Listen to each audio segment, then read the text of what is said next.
KBS 7시 뉴스 함께하고 계십니다. 지금 시각은 7시 26분입니다.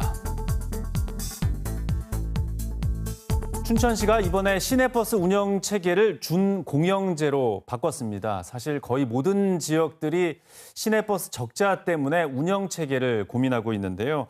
준공영제가 여기에 대한 대안이 될 수 있을지 자세히 알아보도록 하겠습니다. 네, 오늘 이슈앤토크 강원연구원 노승만 연구위원 함께하겠습니다. 어서 오십시오. 네, 안녕하세요. 네. 자, 춘천에서 시내버스가 운영이 된 지 한 60여 년 정도 됐고요. 이번에 준공영제로 이제 바뀌었습니다. 시내버스에 대해서 참 여러 가지 말이 많지 않았습니까? 네. 네, 이 준공영제로 바뀌는 거에 대해서는 어떻게 평가를 하십니까? 저는 이번에 춘천시가 결정한 게 큰 결단이었고 시의적절했다고 봅니다. 네. 사실은 버스 문제는 오랫동안 시나 군의 큰 도시 문제 중에 하나였었죠. 근데 예. 춘천시에서는 이번에 그 문제에 골마 터진 그 부분을 직접 들어가서 해결을 하려고 한 노력이 있거든요. 예. 그리고 시의적절했다는 표현은 아무래도 52시간 근무제가 정착이 되면서 중앙정부가 버스 정책을 준공영제에 대해서도 긍정적인 검토를 했었습니다. 네. 때마침 춘천시의 시내버스는 또 경영 악화가 오면서 그런 관계가 잘 맞아떨어지면서 쉽게 아마 준공영제를 시작하게 되는 계기가 되지 않았나 이렇게 판단이 됩니다. 예. 사실 버스 운영 체계가 이제 과거에는 시장에 맡기는 민영제가 있고 또 네. 준공영제, 공영제 이렇게 세 가지로 나뉘지 않습니까? 네네. 이 정확히 어떻게 구분이 됩니까? 네, 아시다시피 지금까지 운영해 오던 거는 민영제였죠. 그러니까 민간이 운영하고 관리했었습니다. 네. 근데 이제 준공영제라는 거를 새로 만드는 건 민영제와 공영제의 중간 정도로서 운영을 하자는 건데 사실 우리나라에만 있는 약간 편법 스타일인 겁니다. 네. 그러니까 민간이 운영을 하되 관리, 노선권 같은 거는 시가 갖겠다. 그 공영제는 이제 저 정선처럼 공공에서 직접 관리하고 운영하는 이런 제도가 되는데 어쨌거나 세 개 다 장단점이 있습니다. 그리고 모든 대안마다 자치단체의 예산은 지원된다는 거죠. 예. 지금 거의 뭐 전국의 모든 지역 자치단체들이 준공영제를 다 고민하지 않습니까? 네. 근데 이 준공영제도 공영제와 마찬가지로 이 운영을 좀 자칫 잘못하면 세금이 너무 많이 들어갈까 봐 좀 걱정을 하지 않습니까? 여기에 대해서는 어떻게 보십니까? 네.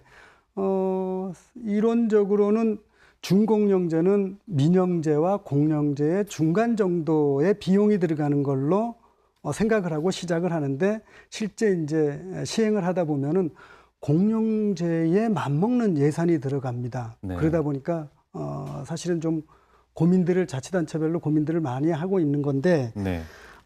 이 버스 사업은 돈 되는 사업은 아닙니다. 그렇죠. 그러니까 이제는. 민영제는 실패한 제도라는 것을 이제 다 인식을 했거든요.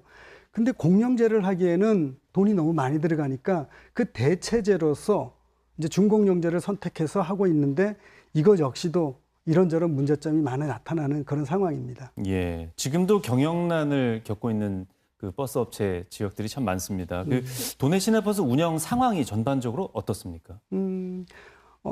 버스 문제는 뭐 우리가 몇십 년 동안 겪어왔었습니다. 모든 우리 강원도뿐만 아니라 전국 지방자치단체는 버스 경영난으로 많은 어려움을 겪고 있습니다. 그래서 준공영제를 고민하고 있는 것이고요. 네. 그 중에서 이제 강원도가 선도적으로 정선이 전국의 세 번째로 완전 공영제를 시행을 했거든요. 그리고 네. 잘 진행하고 있고요.